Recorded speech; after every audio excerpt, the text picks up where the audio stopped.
കാസർഗോഡ് ജില്ലയിലെ ആരോഗ്യ പരിപാലന കേന്ദ്രങ്ങളിലെ പ്രതിനിധികൾക്കായി കാഞ്ഞങ്ങാട്ട് ഏകദിന ബോധവൽക്കരണ ക്ലാസ് സംഘടിപ്പിച്ചു. മലിനീകരണ നിയന്ത്രണ ബോർഡ് കാസർഗോഡ് ജില്ലാ ഓഫീസിന്റെ ആഭിമുഖ്യത്തിലായിരുന്നു പരിപാടി. This news sponsored by Jyothi institute of medical technology, Nithyananda building, main road, Kanhangad.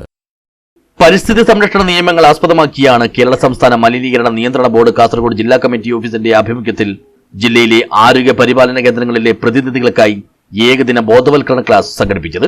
Kanhangad Chemmattamvayal ജില്ലാ ആശുപത്രിയിലെ നാഷണൽ ഹെൽത്ത് മിഷൻ ഹാളിലായിരുന്നു പരിപാടി. പരിസ്ഥിതി സംരക്ഷണ നിയമപ്രകാരം ആരോഗ്യ പരിപാലന കേന്ദ്രങ്ങൾ പാലിക്കേണ്ടുന്ന കാര്യങ്ങളെക്കുറിച്ചും മാലിന്യങ്ങൾ നിയമപ്രകാരം നിർമ്മാർജ്ജനം ചെയ്യേണ്ടുന്നതിനെക്കുറിച്ചും നിയമലംഘനങ്ങൾ കണ്ടെത്തിയാൽ സംസ്ഥാന മലിനീകരണ നിയന്ത്രണ ബോർഡ് സ്വീകരിക്കുന്ന നടപടികളെക്കുറിച്ചും എൻവയോൺമെന്റൽ എഞ്ചിനീയർ PB ശ്രീലക്ഷ്മി ക്ലാസ് എടുത്തു. ഞാൻ കോടതിയിൽ പോവാണ് സർ, ഏത് പറഞ്ഞ ഹോസ്പിറ്റല് കണ്ടിന്യൂസ് വയലേറ്റേഴ്സ്, അവർക്ക് ഹാബിറ്റ് ആണ് വയലേറ്റഡ്, ഹാബിച്വൽ വയലേറ്റർ ആണ്. അപ്പോൾ എനിക്ക് അവർക്കെതിരെ കേസ് എടുക്കണം എന്ന് പറഞ്ഞ് കോടതിയിൽ പോവാം. അപ്പൊ ഞാൻ ആരെ പ്രോസിക്യൂട്ട് ചെയ്യും? ഞാൻ പ്രോസിക്യൂട്ട് ചെയ്യുന്നത് ഹോസ്പിറ്റലിന്റെ ഒക്യുപ്പയറെയാണ്. ഒക്യുപ്പയർ എന്ന് പറയുന്നത് ആരാ?